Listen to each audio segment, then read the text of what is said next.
You don't do office politics, right? Well, that's cool. But you know what? Office politics is going to do you. Hey guys, welcome to Editing's Golden Treasures, your one-stop for insights on personal growth and self-mastery.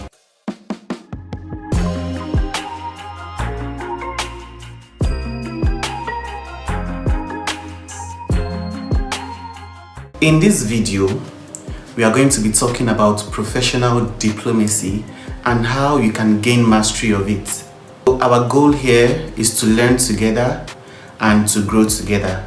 So find a comfortable place to sit, get some drinks and some snacks, and you could even invite your friends to come watch along with us. Come closer, let's get into it. The office setting is one of those places you're going to need the knowledge of professional diplomacy. Be it your workplace, your business space, an international organization space on site, or in your private space as a remote worker, you will need the knowledge of professional diplomacy. Once you master the basics of professional diplomacy, you can apply it anywhere professional diplomacy is required. Professional diplomacy goes beyond office politics and office tactics. It is involved in every facet of life, and especially when you are not someone whose conscience is missing. You're not the type of person to manufacture lies just to get out of doing your work. You're that kind of person that believes in the saying that we rise by lifting others. And of course, you would not rise while others are falling. That's not you, right? Very good. I mean, you are not a sadist. You do not hate on others unnecessarily. You do not set trap for your friends, your colleagues, or anyone for that matter. And you're not happy when other people are hurting. I mean, you don't take people for granted just for your personal gain. And most importantly, you are not the type of person who would go the extra mile to make sure that you hurt others. I want you to know this for certain, that no matter how good your intentions are or how good your heart really is, you must know that people don't get remembered for how good their heart is or how good their intentions are. People get remembered for what they actually bring to the table. And these include their interpersonal skill, their ability to collaborate in teamwork, and they even get remembered longer for how well they handle pressurized situations by applying their knowledge of professional diplomacy.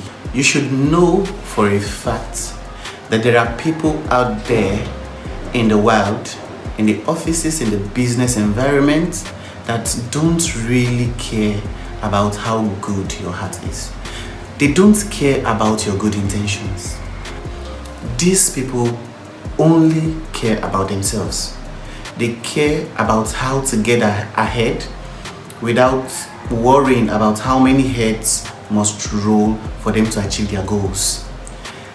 They can really be fake. They can be nice to you.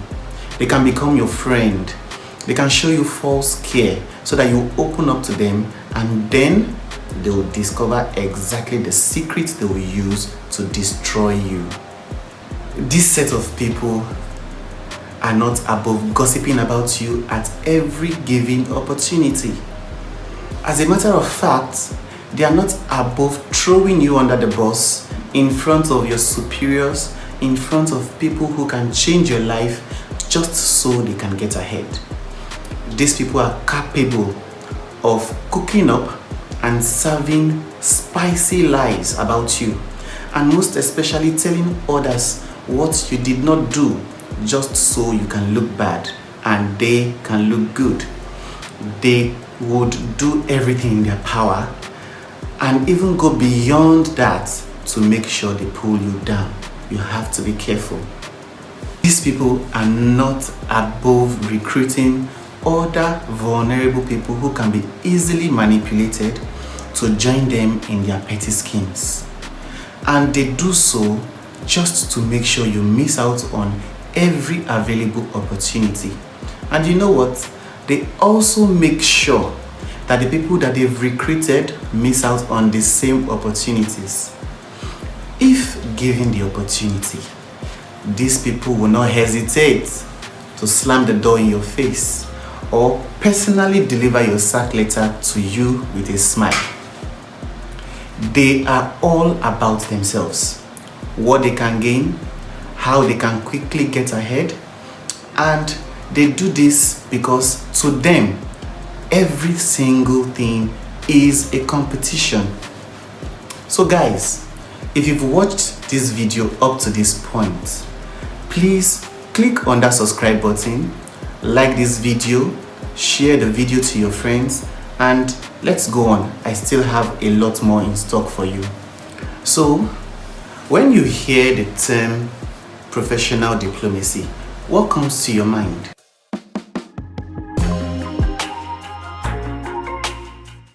Professional diplomacy refers to the intentional management of relationship between and amongst individuals.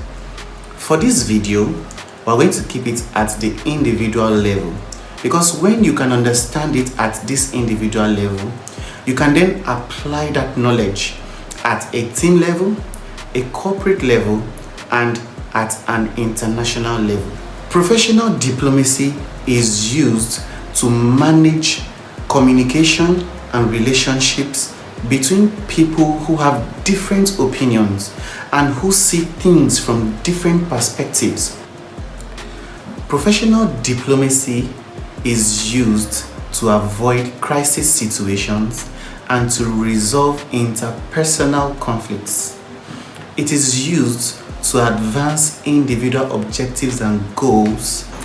It involves skillful interaction, negotiation tactics, and communication dynamics using these three key sets. Number 1, tact. Number 2, strategy. And number 3, acquired expertise. Tact refers to communicating and handling situations with high level of emotional intelligence. Strategy is an outlined plan of action that is set towards achieving an objective or a goal over a period of time. Acquired expertise is the combination of a high level of actionable knowledge or experience in a particular profession, an industry, or an activity. The combination of these three key dynamics in professional diplomacy will make you stand out anywhere you go, any industry you work, any kind of business that you do. The knowledge of professional diplomacy is key. Now you may be wondering, I am a student, I am a businessman, I am a content creator, or I am even a footballer. How does professional diplomacy apply to me? That is a very good question. It determines the kind of content you will create for your consumers. It determines how you deal with your partners, your suppliers in a business environment. It determines for you as a business person how you handle finances and how you handle financiers. In an international organization, it determines how different cultures coexist and how you can use your experience over time to work with and to collaborate with people from different cultures, language, and different spheres of life.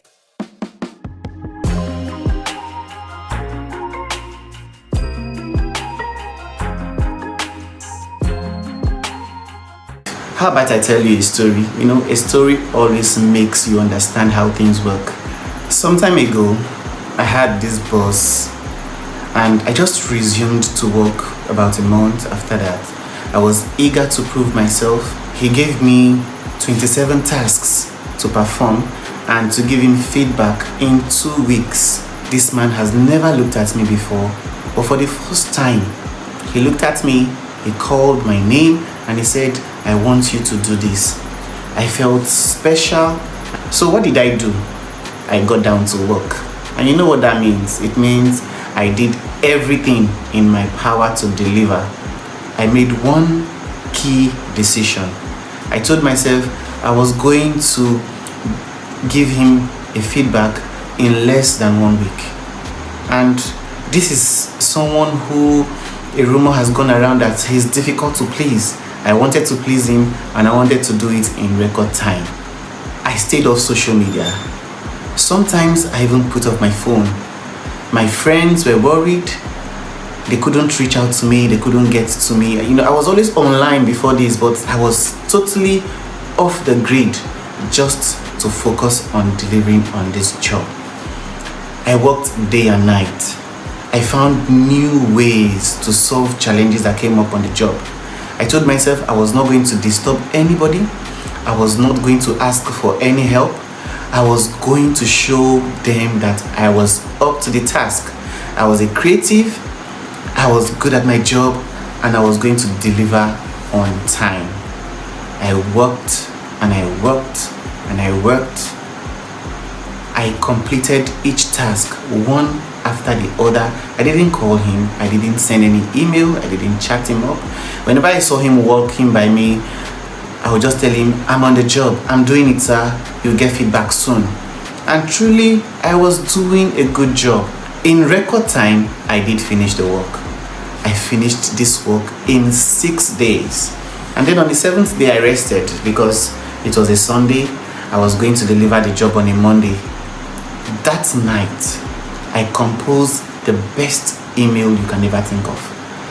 There was headings for every task I completed, breakdown of the work I did, breakdown of the templates I used, breakdown of the new strategies I used, the new creative processes I followed to achieve the job. And after all that, I said, well, why send it to my boss alone? I better copy the entire department. They need to know just how good I am. And that was what I did. I copied my boss, I copied his boss, I copied the boss after that, and then I copied my colleagues. I even copied a few people from other departments that I told them, "You go collect," and I sent off the email that night. I slept so well, I was relaxed, I was happy, I had done a good job. Come Monday morning, when I walked into the office, it was a different ballgame. The first person that met me said, "Mr. So-and-so has been looking for you." And I was like, he didn't call me. He didn't send me a text. That was when I remembered that my phone had been on a do not disturb mode for the past 7 days. I turned up my phone and I saw that I had over 10 missed calls from my boss. I dropped my bag and I proceeded to his office. I was expecting to be congratulated, because of over 10 missed calls. I mean, I did a really good job. He must be so impressed with me. But when I got into his office, he didn't even offer me a seat. There was no thank you. There was no well done. There was no good job. There was no wow, I am impressed. What did I get? Are you all right? What have you done? This is not what I asked you to do. And the criticisms came again and again and again. I left his office devastated. When I got back to my desk, I asked myself, what did I do wrong? I couldn't find the answer. I had to go back to his office. This time I was humble and I asked, what did I do wrong? And then he told me, you never called me, You never got in touch with me. You never asked for my input. You didn't know if what you were doing was what I wanted you to do.